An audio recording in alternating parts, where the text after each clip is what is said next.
Week 4 fantasy football, top 10 takeaways, instant reactions, and breaking injury news you need to know. Fantasy Football Daily right here on Fantasy Points. Let's get it. What? Why are you shaking your head? You're welcome.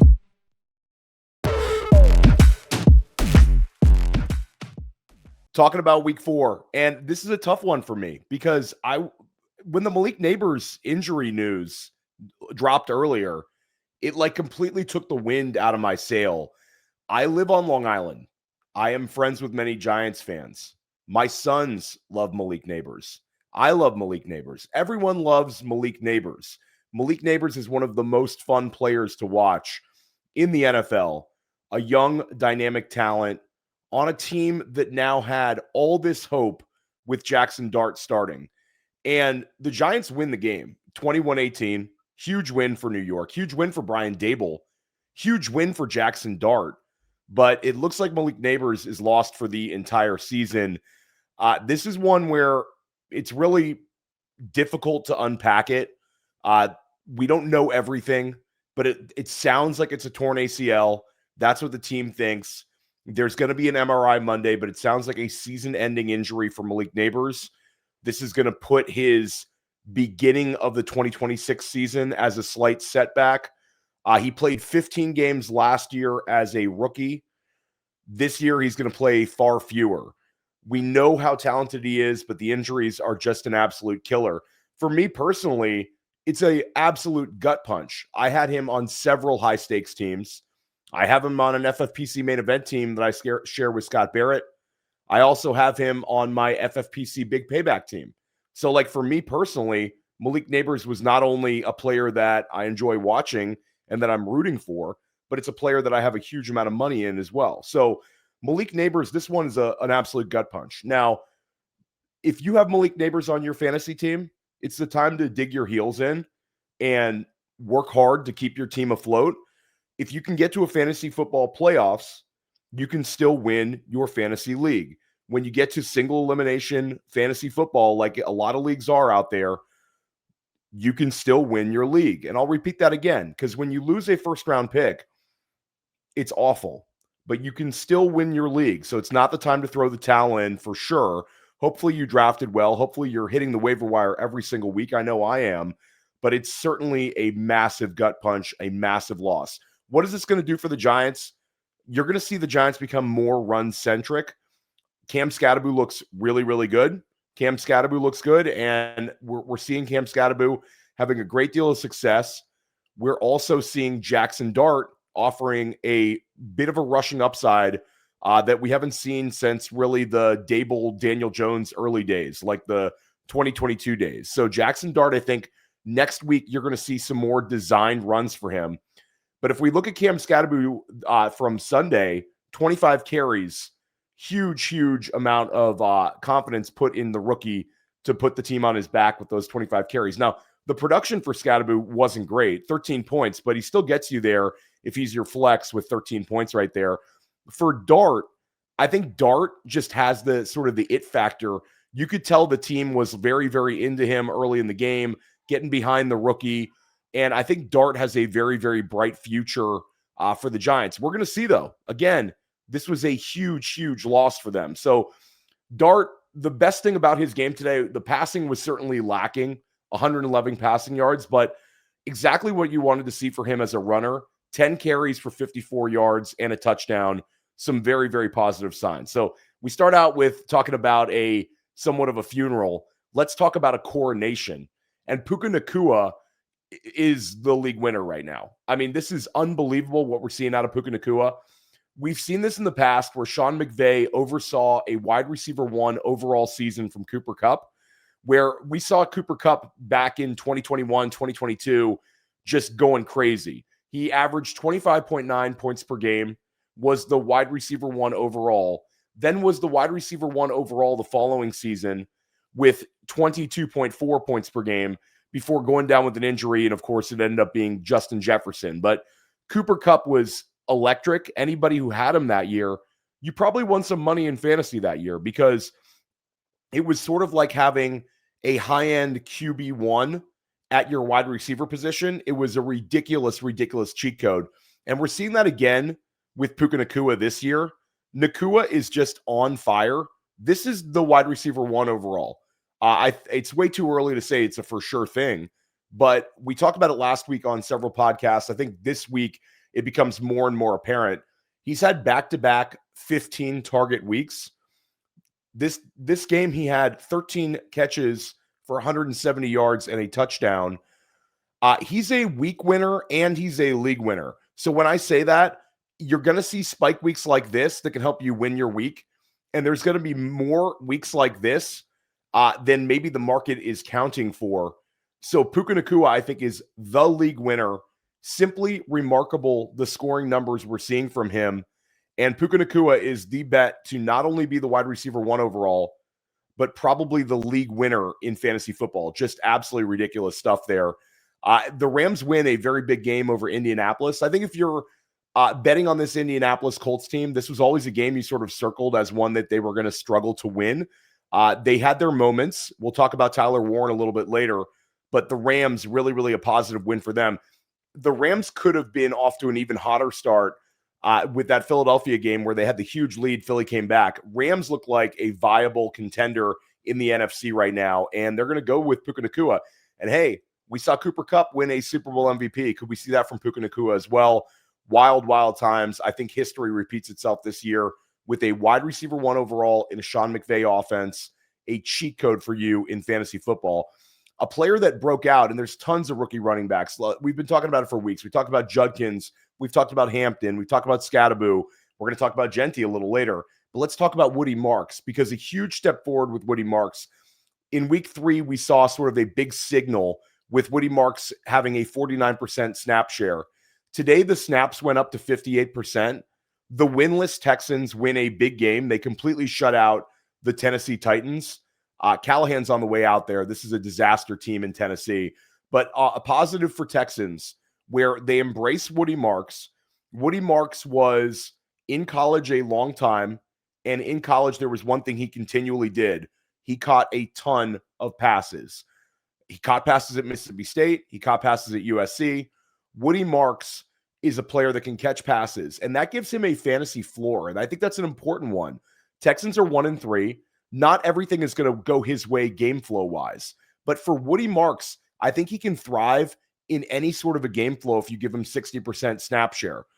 He had 17 carries for 69 yards and a touchdown today, but he also added 4 catches for 50 yards and a touchdown as a receiver. 5 targets, which was the second most on the Texans. I think Woody Marks should be treated as a low-end running back 2 moving forward. And it might sound a little bit aggressive, but this is an offense that needed a spark. I think they found one in Woody Marks, and I think they're going to continue to lean into him. And again, this is a reflection on his skills as a receiver, but I didn't anticipate we'd see too many 17 carry games for Woody Marks. So they obviously have a little bit of a confidence level in him as a runner as well. For me, I was projecting Marks to be a guy who'd maybe end up with 12 carries and then do his work as a receiver. So Houston obviously sees him that way. And Woody Marks did take a big step forward last year at USC at 1,000 plus rushing yards, which again, it took him a while to get there in college, but he's there. And Woody Marks, I think, has a chance to be an RB2 moving forward.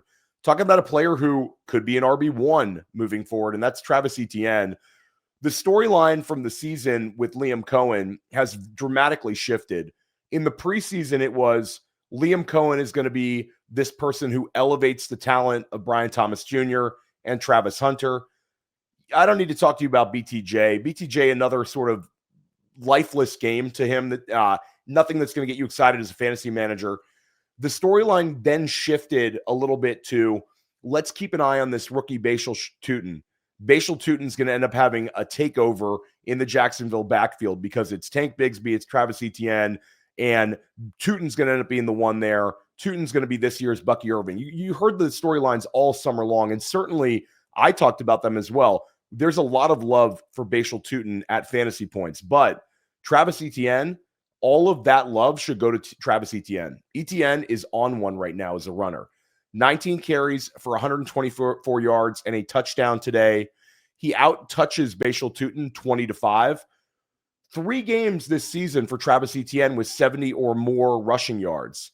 He had 0 of those in 2024. We go back to Etienne in 2023, 2022. We're back there right now with Etienne. And all of the talk of Etienne's going to get traded, that's out the window. The Jaguars are 3-1. The Jaguars can win the AFC South. Jacksonville and Indianapolis are both in very good shape, but the vibes are really strong with Jacksonville right now. Are they a perfect team? No, they are not. But they are 3-1, and they just beat the undefeated San Francisco 49ers, and the person to lead them doing so was Travis Etienne. So for me, Travis Etienne, this is just an absolutely tremendous start to the season. It's sort of like found money for dynasty managers who still rostered him. And if you drafted him in redraft, it's found money as well, because you were able to get him in this ambiguous backfield discount because of the presence of Bigsby, because of the presence of Tutin. And Etienne is giving managers who had him this incredible flex value or RB2 value, however you choose to use him. Etienne he just looks the part too. Like anybody sort of tossing aside week 1, this is sort of cements it. This is San Francisco. This is a real defense. And Robert Saleh talked about Travis Etienne as well. Robert Saleh talked about just how good he looks. I think we need to embrace the fact that Etienne is here to stay and is a fantastic, fantastic value for fantasy managers.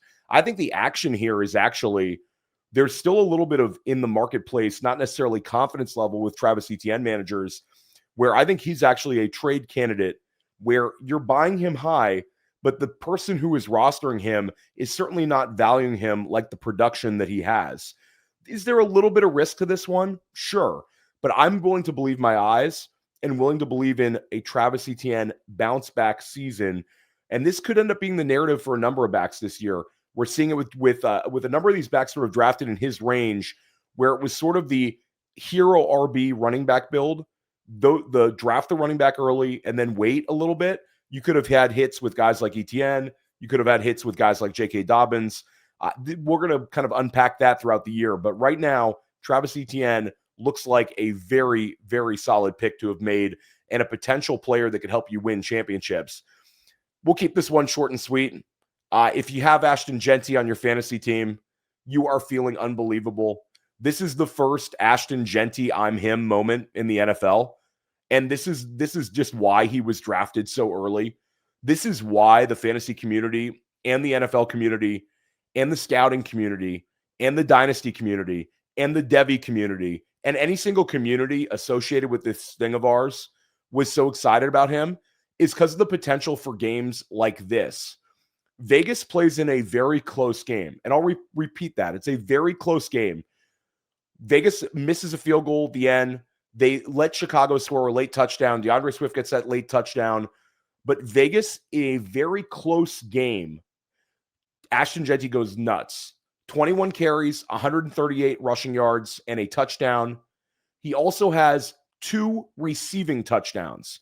Minimal production, 2 catches, but they both go for touchdowns. He's the RB1 overall on the week, a 33-point week for him.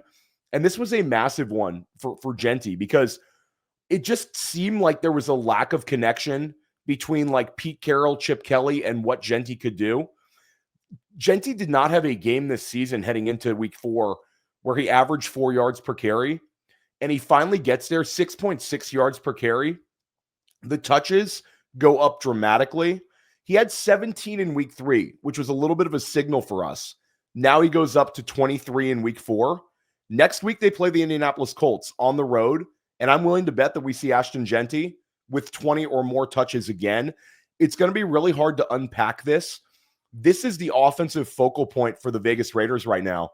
Brock Bowers, the production is certainly not there. The usage is not there. I think that the Raiders need to lean into Jeanty. This was a huge one for him and a huge one for fantasy managers rostering him. Sort of like they wrote me off moment, but I didn't write back. That's Ashton Jeanty. The first of many I'm him games in the NFL. Ashton Jeanty, unbelievable looking this week.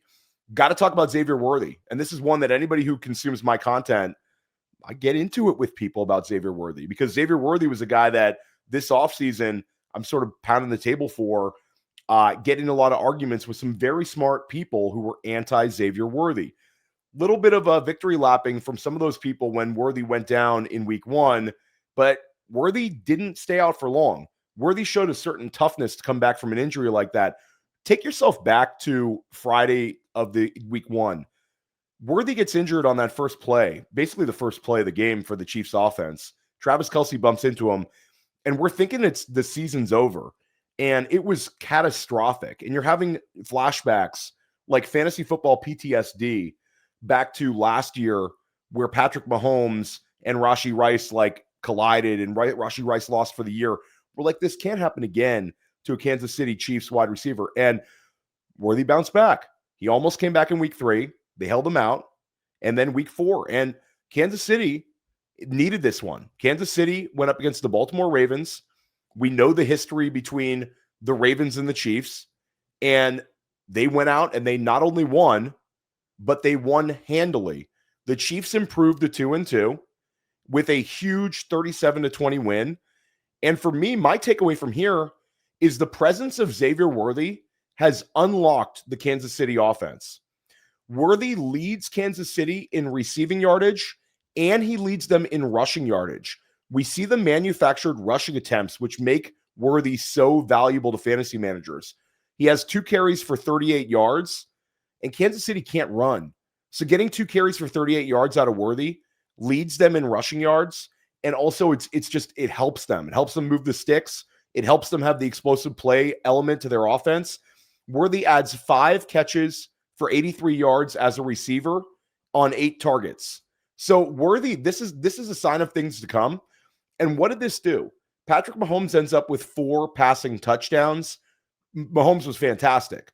Kansas City, of course, rolls. And what else do we have coming? We have Rashee Rice right around the corner. Now, I think this is a sign of things to come.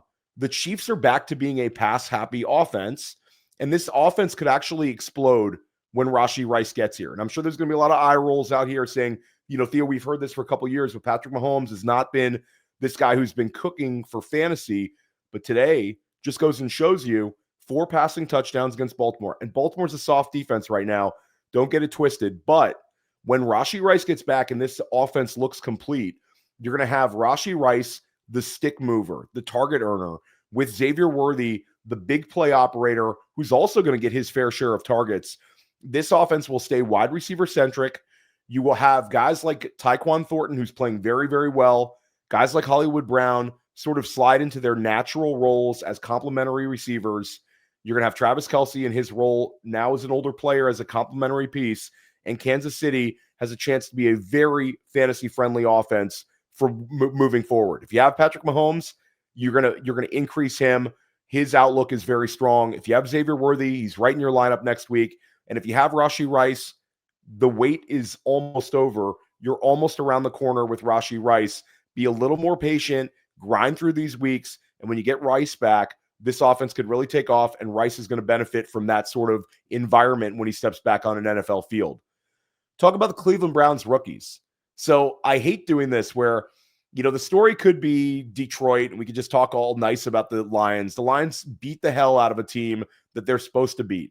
They win 34-10 over Cleveland, but we got to talk about the Browns rookies because we see Cedric Till. Well, first of all, let's talk about Quinshon Judkins, okay? Quinshon Judkins is a bell cow monster. The Browns don't care about the score. The Browns don't care about what the game flow is dictating. They are going to impose Quinshon Judkins on their opponents every single week. Last week, we saw Judkins with a huge game against Green Bay, and Judkins was fantastic. And then this week, we see the touches actually go up. And what's interesting is we see Quinshon Judkins with 4 catches to his name. So Judkins getting 4 catches is absolutely massive for him. This is a profile where if Judkins is going to get this sort of work in games that the Browns are trailing, last week was a game where it was sort of a relatively even environment. We could understand the volume being so high. But with Judkins getting this sort of work as a receiver in the games the Browns are trailing. So Judkins gives you 21 carries for 82 yards and a touchdown, and he has 4 catches for 33 yards, 21 and a half PPR points. Judkins is just fantastic. I think he's a RB1 in Dynasty, hands down. And I think he's top 14, top 15 running back rest of the season in redraft. Last week, he has 18 carries. This week, he has 21. And we have seen him now have 2 games out of 3 games played with at least 3 receptions. Judkins is for real, and the Browns are going to get whatever they can out of him on a week-in, week-out basis. And if we ever see a game where Cleveland gets up, you might see a 30-carry game for Judkins at some point this year.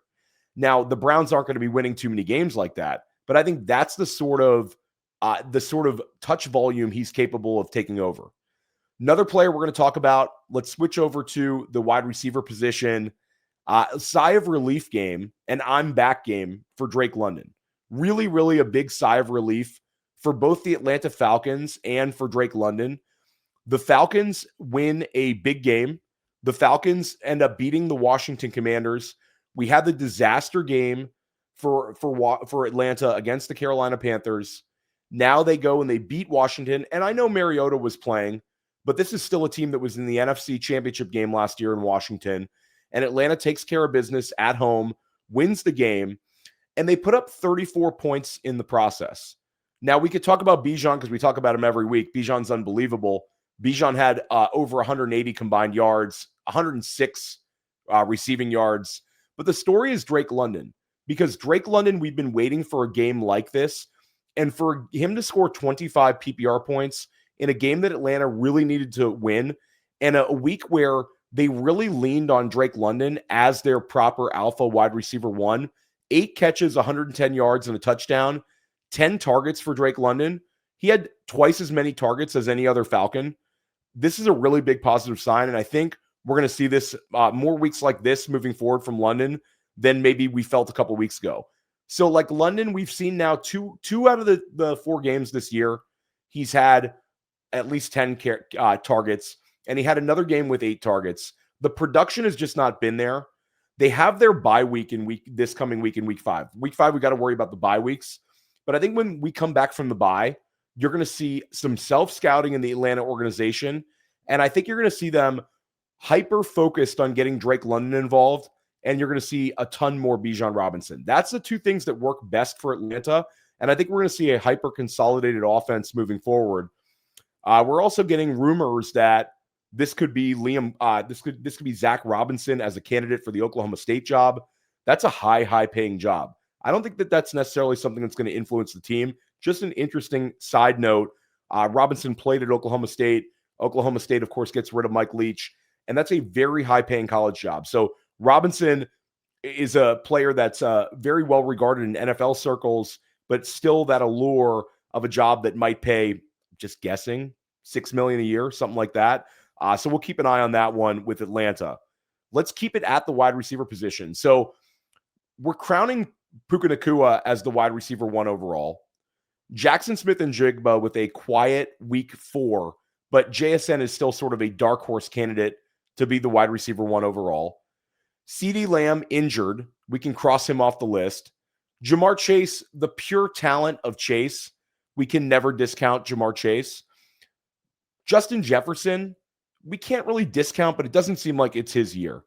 So we're saying Puka Nacua is the wide receiver 1. Malik Nabers now looks like he's done for the year. Who's our number 2 candidate? If it's not JSN, the number 2 candidate might be the sun god, Amon-Ra St. Brown. And plenty of people who are listening to this are probably sick to their stomach, because think about how many drafts you had where you were picking like 11th or 12th or 10th, and you could have potentially walked away with a Puka Nacua, Amon-Ra St. Brown start to your draft.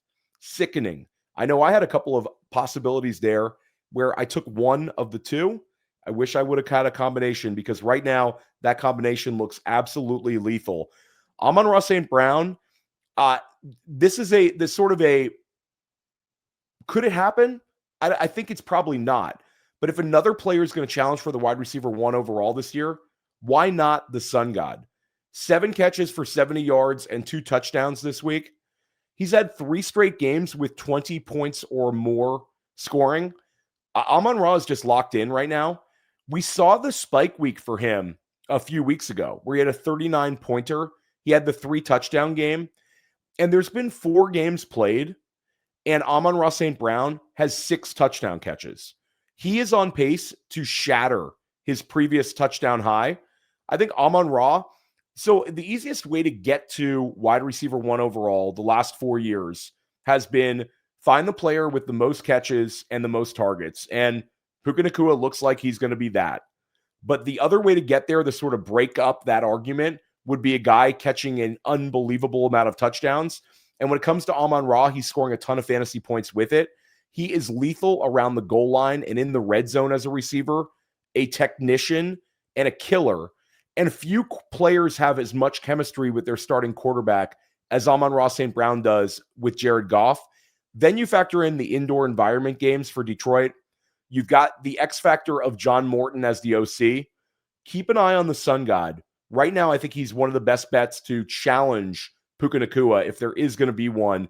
Besides Jamar Chase, besides JSN, throw Amon-Ra's name into the hat as a dark horse candidate to be the wide receiver 1 overall this season and a tremendous pick at his ADP. Talking about a player who is a tremendous pick at his ADP, and we're talking about the wide receiver 1 when it comes to Puka Nacua. How about Christian McCaffrey? Christian McCaffrey is on pace for 130 receptions this year. He is on pace to now break the NFL record for receptions in a season.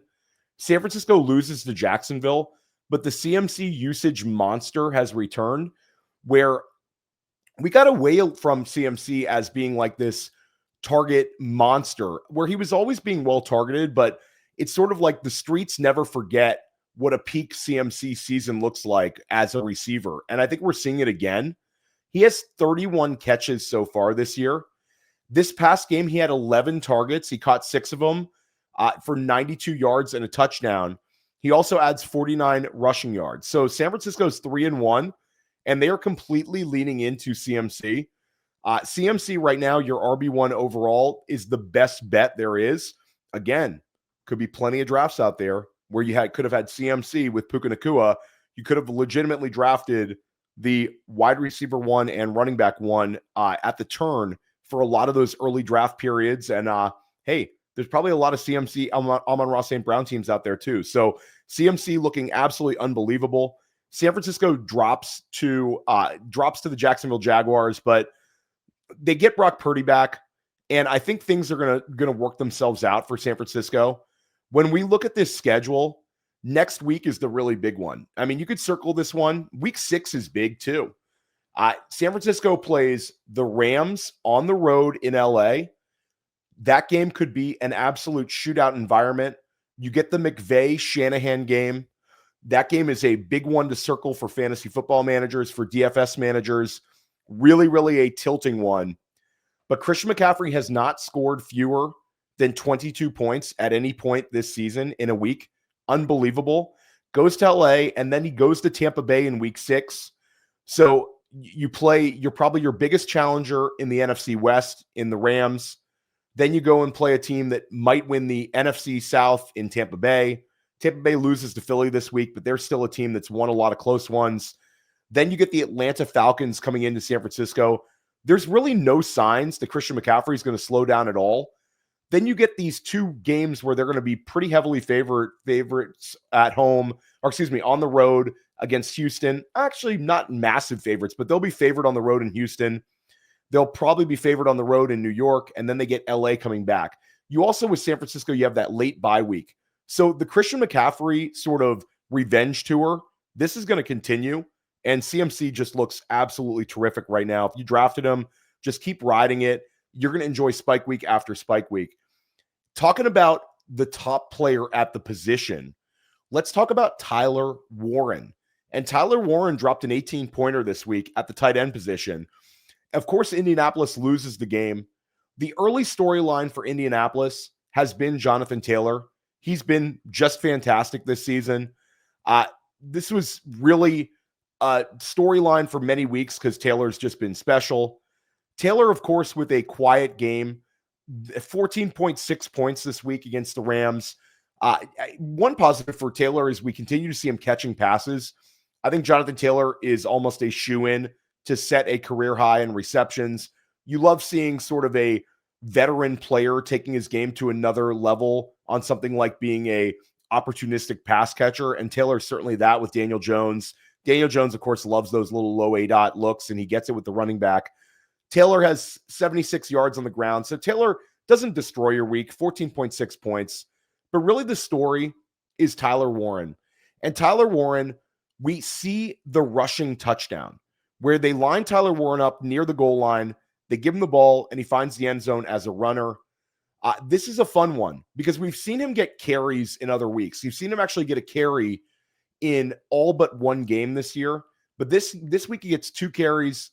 Again, the yardage is not there, but he gets a touchdown. So you get the little Taysom Hill cheat code there. He also gets 70 yards as a receiver. Tyler Warren has had 70 yards or more as a receiver in 3 out of 4 weeks. It's time to talk about Tyler Warren as a viable threat for the tight end 1 overall this year. It's probably not going to happen, but when you factor in the rushing yardage, you factor in the fact that I saw an 18, you factor in the fact that he had 18 points this week in week 4. Could Tyler Warren be trending up? Very tilting game next week for Brock Bowers managers and for Tyler Warren managers when Vegas goes into Indianapolis and you see Warren against last year's tight end 1 overall. I'm sure you're going to hear a bunch of podcasters sort of saying it this week where they're going to say, could we see 3 years in a row with a rookie finishing as the tight end 1 overall? It's probably not going to be that. Trey McBride is just a usage king. And I think at the end of the day, Trey McBride's probably going to get there. But we have to throw Tyler Warren's name in there. He's a top 4 tight end rest of the season. And if you see more of these Taysom Hill type looks around the goal line, it's not great for Daniel Jones, and it's certainly not great for Jonathan Taylor. But if we can get Tyler Warren up to 5-6 rushing touchdowns, that makes him even more of a threat. Very, very interesting player there. Let's talk about what's going on in LA.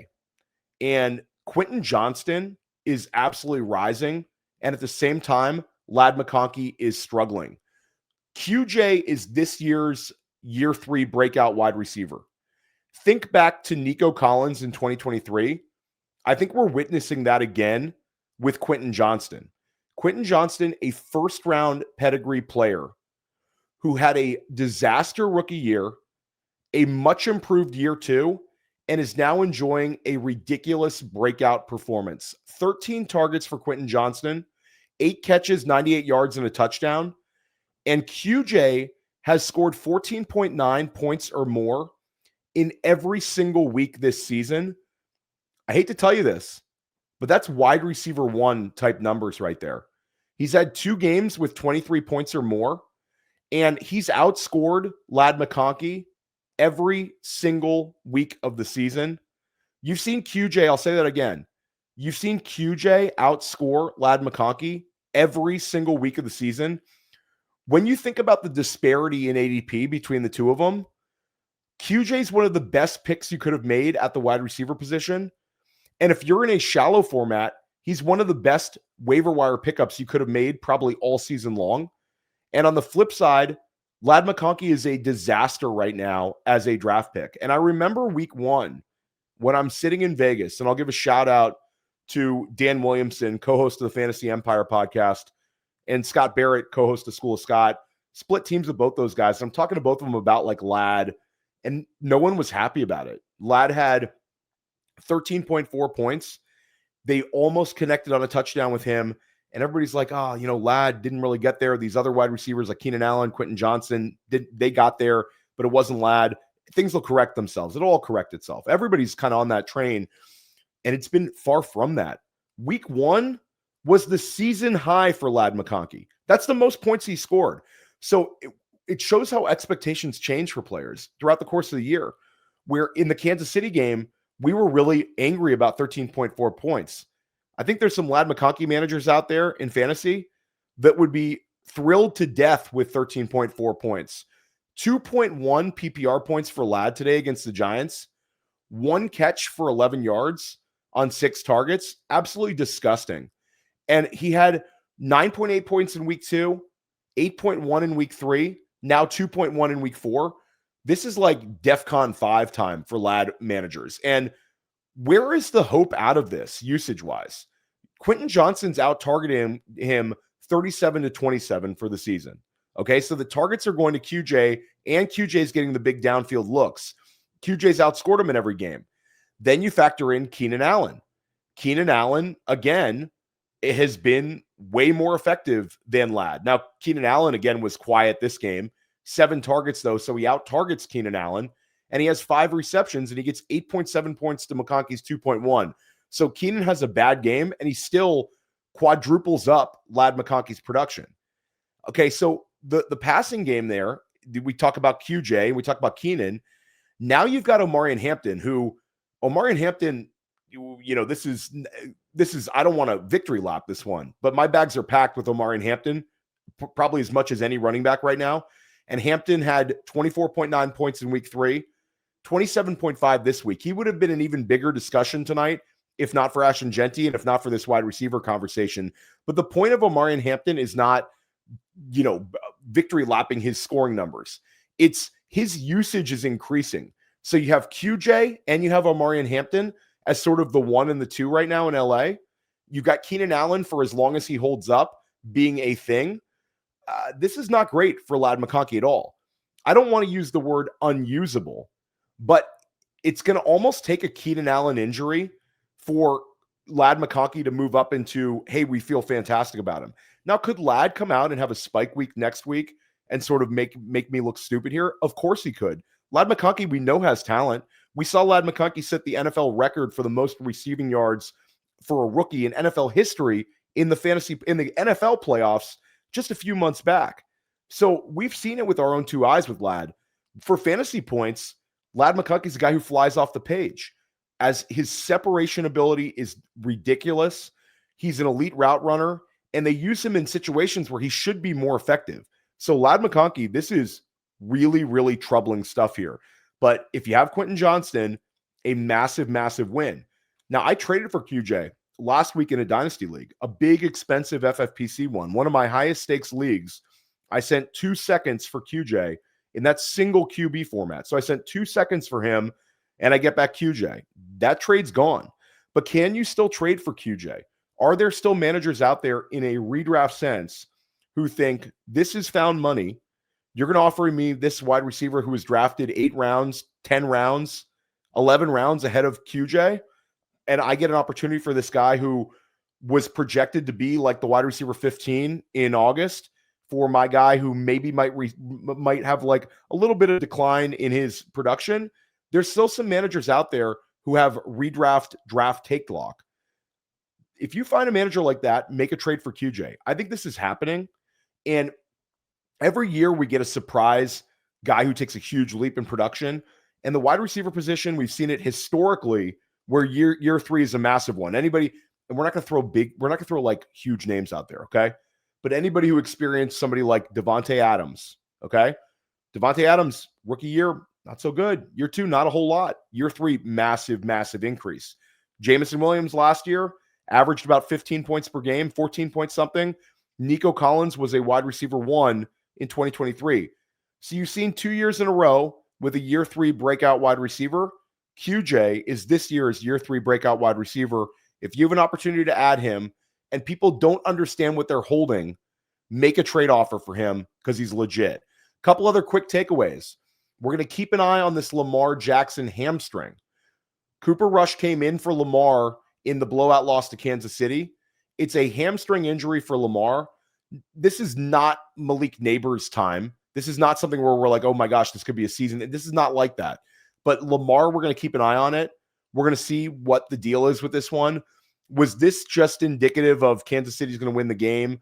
Or is there something a little bit more there with the hamstring? You've seen Lamar miss time in previous seasons. Hopefully that he doesn't miss any time here because the Ravens absolutely need a win. But we're going to keep an eye on Lamar Jackson's hamstring. Look for late Sunday night, Monday morning, hopefully a little bit of news there, and see if we have anything else with Lamar Jackson. But that would obviously be a huge one for fantasy managers. It would sort of change things for Baltimore with how they run that offense because Rush is not a like-for-like replacement when it comes to Jackson.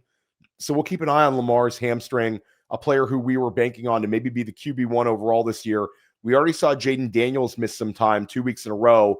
Could we see a short-term absence from Lamar Jackson? Certainly hope not for my Lamar Jackson teams, but we have to be ready to pivot there. Certainly that's the way we go in this thing of ours in a weekly game like fantasy football, be able to recover. Quarterback, the best thing about quarterback is you're going to be able to find quarterbacks on the waiver wire. Make sure you're tuned in. I'm covering the waiver wire with Joe Dolan and Tom Brawley every week on Fantasy Football Daily and Fantasy Points YouTube. Make sure you're tuning in for that. Let's talk about the Kenneth Gainwell game, because this is one where everybody's going to brush this one off. Everybody's going to brush this one off. And did Kenneth Gainwell have his best scoring game of the season? Sure.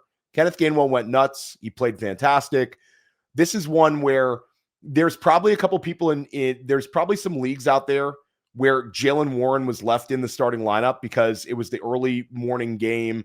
So some managers who had Kenneth Gainwell on their bench didn't even get him in. And there's some managers with Warren who left him in. So it's sort of a double-edged sword when you have 9:30 a.m. Eastern time. Shout out to people on the West Coast, 6:30 a.m. I had somebody comment on X to me that they live in Hawaii. I think that's like 6 hours behind. So shout out to the 3:30 a.m. And if I got the time zone wrong, big apologies to people out in Hawaii. But if you're in Europe, you're in all these places, like this is a big shift. Fantasy football is sort of a global game. Obviously, it's an American game, but we have a ton of people who over the years I've gotten to connect with that live in different countries, different parts of the country. So the 9:30, I love it personally. On the East Coast, I love it. Nothing better than having early morning football if you live on the East Coast. I think it's great. So a lot of people think it's terrible that there's these 9:30 games. Let me know what you think in the YouTube comments, but I'm a big fan of these island games, aka the Europe games. But anyway, not the point of this. Kenneth Gainwell has 6 catches for 35 yards on 6 targets. Scores 31.4 PPR points, finds the end zone twice, 19 carries for 99 yards. And when we look at Gainwell, there's going to be a ton of people brushing this one off, saying that this is nothing. Like, this is a one-week thing. But he goes against a really good Minnesota defense with a really good coordinator in Brian Flores, and he tears them up. And Gainwell has not been invisible. Gainwell had 10 touches in week 1. He had 8 touches in week 2. Not a whole lot in week 3. That was a big Jaylen Warren one against the Patriots. But Warren's missed time in multiple seasons, and Warren has a knee thing he's dealing with. So it was a surprise inactive, meaning that there were beat reporters who thought Warren could have gone. So again, Warren's probably back next week, and this is all a moot point. But I will say Arthur Smith has been a little bit of a running back whisperer over the years. Arthur Smith, I know, is sort of a villain in fantasy football, and I've certainly been an Arthur Smith hater for many years. Not the person, but the way he runs offenses, the things he does for us in fantasy, where he's not using guys like Drake London, not using Bijan Robinson his rookie year. Don't get me started here with Arthur Smith. But one thing Arthur Smith has been able to elevate is running backs. He's a pretty good play caller. And we think back to the Tyler Algier 1,000 rushing yard season as a rookie.